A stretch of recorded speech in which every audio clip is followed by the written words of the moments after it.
श्री स्वामी समर्थ. जय जय स्वामी समर्थ. तुम्हा सर्वांचं पुन्हा एकदा अगदी मनापासून आपल्या या नवीन व्हिडिओमध्ये मी स्वागत करते. 15 एप्रिलला बुधवारी आहे स्वामी समर्थ महाराजांची पुण्यतिथी आणि या पुण्यतिथीनिमित्ताने गुरुचरित्राचं पारायण हे बऱ्याच जणांनी सुरू केलेलं असेल आणि 15 एप्रिललाच स्वामी महाराजांच्या पुण्यतिथीच्याच दिवशी गुरुचरित्र या ग्रंथाच्या पारायणाची समाप्ती ही सुद्धा आपल्याला करायची आहे. स्वामी समर्थ महाराजांच्या पुण्यतिथीनिमित्ताने अनेक सेवेकरींनी वेगवेगळ्या सेवा या स्वामी महाराजांच्या केल्या असतील.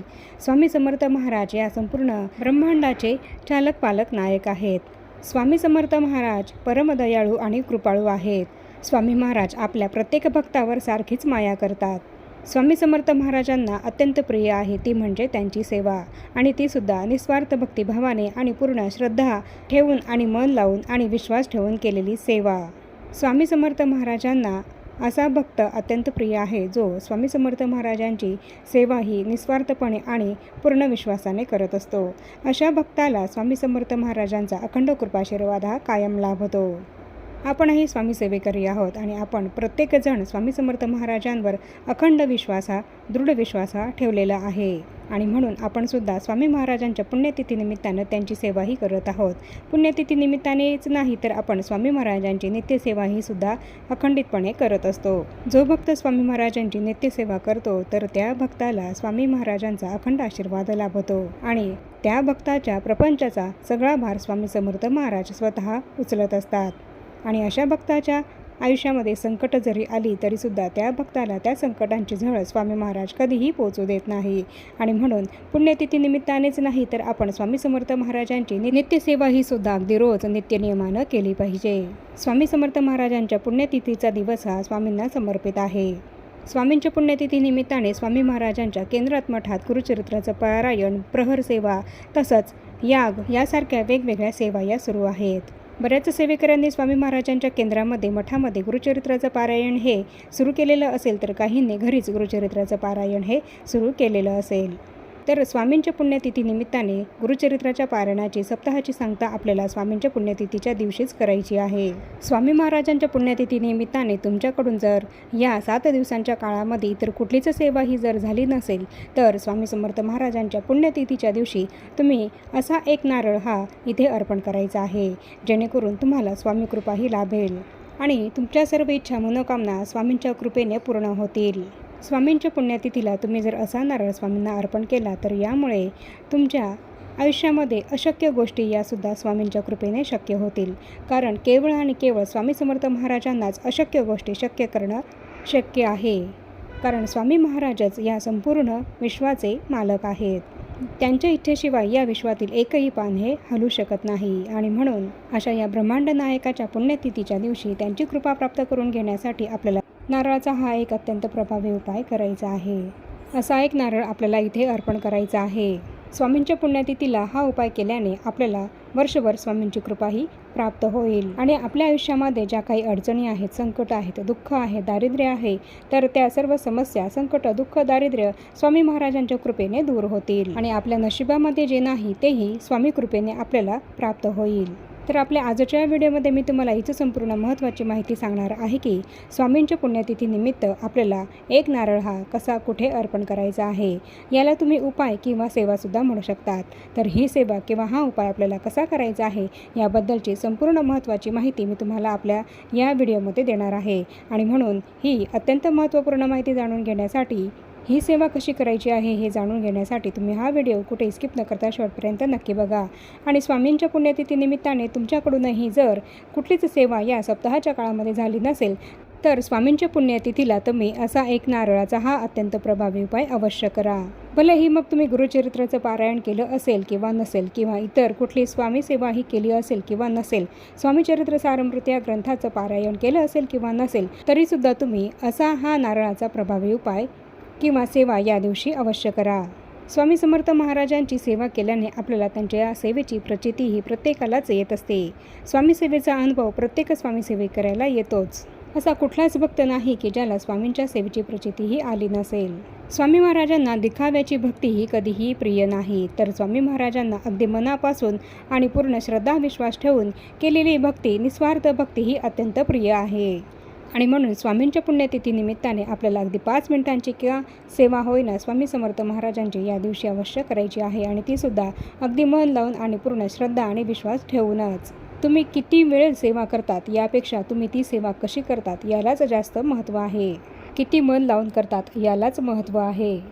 आणि म्हणून तुम्हाला अगदी 5 मिनिटांची जरी सेवा या दिवशी करायला शक्य होत असेल तर तुम्ही ती अवश्य करा आणि अगदी मन लावून करा. तर या दिवशी आपल्याला कोणत्या सेवा करायच्या आहेत तर तुम्हाला जर या दिवशी स्वामी चरित्र सारामृत या ग्रंथाचं पारायण करणं शक्य झालं तर तुम्ही ते या दिवशी अवश्य करा. तसंच 11 माळी श्री स्वामी समर्थ या मंत्राचा जपसुद्धा करा आणि 11 वेळा तारक मंत्राचं पठण हे सुद्धा तुम्ही या दिवशी करू शकतात. तसंच तुम्ही स्वामी समर्थ महाराजांच्या मूर्तीवर सुद्धा या दिवशी अभिषेक करू शकतात किंवा स्वामी समर्थ महाराजांना नैवेद्य अर्पण करून तुम्ही स्वामींची आरतीही सुद्धा करू शकतात. तुम्हाला जमेल ती सेवा तुम्ही या दिवशी ती अवश्य करायची आहे.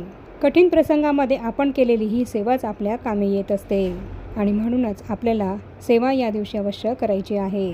आणि त्याचप्रमाणे नारळाचा हा उपाय ही सेवासुद्धा करायची आहे. तर आपल्याला स्वामी समर्थ महाराजांच्या पुण्यतिथीच्या दिवशी पाण्याने भरलेला एक नारळ घ्यायचा आहे आणि या सोबतच आपल्याला खडीसाखर घ्यायची आहे आणि 2 अगरबत्त्या घ्यायच्या आहेत.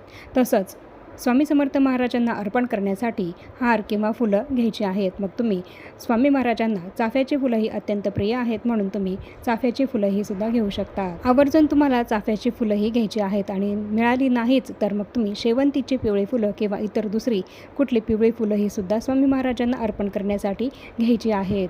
तर याप्रमाणे या सगळ्या वस्तू घेऊन तुम्हाला तुमच्या घराजवळ असलेल्या स्वामी समर्थ महाराजांच्या केंद्रात किंवा मठात जायचं आहे.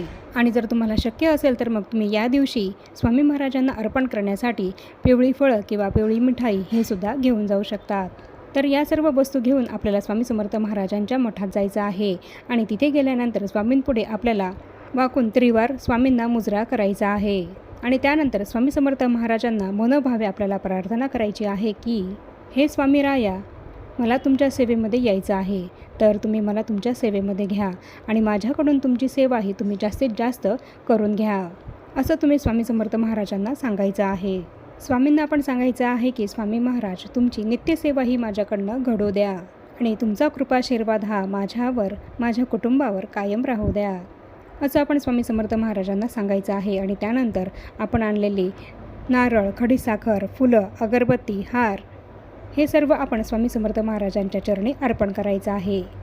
आपण आणलेला नारळ स्वामी समर्थ महाराजांना आपल्या दोन्ही हातांमध्ये धरून त्यानंतर माझ्याकडनं तुमची सेवा ही घडू द्यात अशी प्रार्थना विनंती करून आपण तो नारळ स्वामी महाराजांच्या चरणी अर्पण करायचा आहे.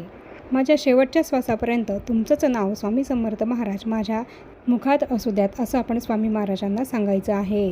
आणि त्यानंतर तो नारळ आपल्याला स्वामींच्या चरणी अर्पण करायचा आहे. बघा, स्वामींच्या पुण्यतिथीला जेव्हा तुम्ही असा नारळ स्वामी महाराजांना अर्पण कराल तर तेव्हा तुमच्या इच्छा मनोकामना स्वामी महाराजांनी नकळत पूर्ण केलेल्या असतील. कारण जी व्यक्ती स्वामी महाराजांची सेवा करते तर त्या व्यक्तीच्या आयुष्यातील सर्व दुःख संकट स्वामी महाराजांच्या कृपेने नक्कीच दूर होत असतात आणि त्या व्यक्तीच्या सर्व इच्छा मनोकामना सुद्धा पूर्ण होत असतात. ज्या क्षणी तुम्ही असा विनंतीचा नारळ स्वामी समर्थ महाराजांच्या चरणी अर्पण कराल तेव्हापासूनच स्वामी समर्थ महाराज तुमच्या संपूर्ण प्रपंचाचा भार हा स्वतः उचलतील. आणि मग जरी तुमच्या आयुष्यामध्ये कुठलीही संकट आलीत, कुठल्याही अडचणी समस्या आल्यात तरीसुद्धा त्याची जळ ही स्वामी महाराज तुमच्यापर्यंत कधीही येऊ देणार नाहीत. त्या संकटांशी लढण्याची आणि त्या संकटांमधून बाहेर निघण्याची शक्ती, ताकद तुम्हाला स्वामी समर्थ महाराजच देतील. त्या संकटातून स्वामी महाराजच बाहेर निघण्याचा मार्ग हा तुम्हाला वेळोवेळी दाखवत राहतील. तर याप्रमाणे असा विनंतीचा नारळ तुम्हाला स्वामींच्या पुण्यतिथीच्या दिवशी स्वामी समर्थ महाराजांच्या केंद्रात मठात जाऊन तुम्हाला तो अर्पण करायचा आहे. आणि यानंतर घरी आल्यावर तुम्हाला या दिवसापासून स्वामी समर्थ महाराजांची अगदी 5 मिनिटांची का होईना जी जमेल ती सेवा रोज करायची आहे. मग तुम्ही स्वामी महाराजांची नित्यसेवा जी आहे तर ती सुद्धा अगदी रोज करू शकतात किंवा स्वामी महाराजांच्या ज्या सेवा तुम्हाला जमतील तर त्या सेवा तुम्ही अगदी रोज नित्यनियमानं कुठलीही एक सेवा जरी तुम्ही कराल तरीसुद्धा चालेल, पण नित्यनियमानं त्या दिवसापासून तुम्हाला स्वामींची सेवा ही करायची आहे. स्वामींच्या नित्यसेवेमध्ये तुम्ही स्वामी चरित्र सारामृत या ग्रंथाचे क्रमशः 3 अध्याय पठण करू शकतात, 11 माळी स्वामी समर्थ महाराजांच्या मंत्राचा जप करू शकतात किंवा 11 वेळा तारक मंत्राचं पठणही करू शकतात. हे जर तुम्हाला शक्य होत नसेल तर तुम्ही नित्यनियमानं रोज स्वामी महाराजांची मूर्ती किंवा फोटो तुमच्या घरी असेल तर स्वामींना रोज नैवेद्य हा सुद्धा अर्पण करू शकतात आणि त्यांची आरती करू शकतात.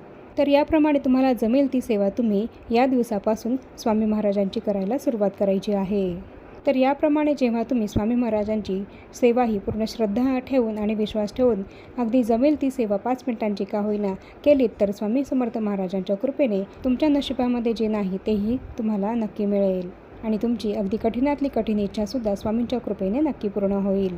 आणि स्वामी सेवा करण्यासोबतच आपल्याला आपले कर्म हे सुद्धा शुद्ध आणि स्वच्छ आणि चांगले ठेवायचे आहे. तरच आपल्याला स्वामी कृपाही प्राप्त होईल आणि तरच स्वामींची सेवा केल्याचे पुण्यफळ हे आपल्याला प्राप्त होईल. आणि म्हणूनच स्वामी सेवा करण्यासोबतच आपले कर्म हे सुद्धा आपल्याला चांगले ठेवायचे आहेत. तर याप्रमाणे स्वामींच्या पुण्यतिथीच्या दिवशी आपल्याला स्वामी महाराजांना असा एक नारळ हा अर्पण करायचा आहे. तुम्ही सुद्धा स्वामींच्या पुण्यतिथीच्या दिवशी स्वामी महाराजांना असा एक नारळ जरूर अर्पण करा आणि स्वामी महाराजांची जमेल ती सेवा सुद्धा अवश्य करा. आणि आता या छोट्याशा माहितीसह आपण आपला आजचा हा व्हिडिओ इथेच थांबवूया. चॅनलवर जर तुम्ही पहिल्यांदाच आला असाल तर चॅनलला जरूर सबस्क्राईब करा आणि या व्हिडिओला जास्तीत जास्त लाईक आणि शेअरसुद्धा नक्की करा. आणि भेटूया पुन्हा अशाच नवीन एका माहितीपूर्ण आणि महत्त्वपूर्ण व्हिडिओसोबत. तोपर्यंत सर्वांना श्री स्वामी समर्थ.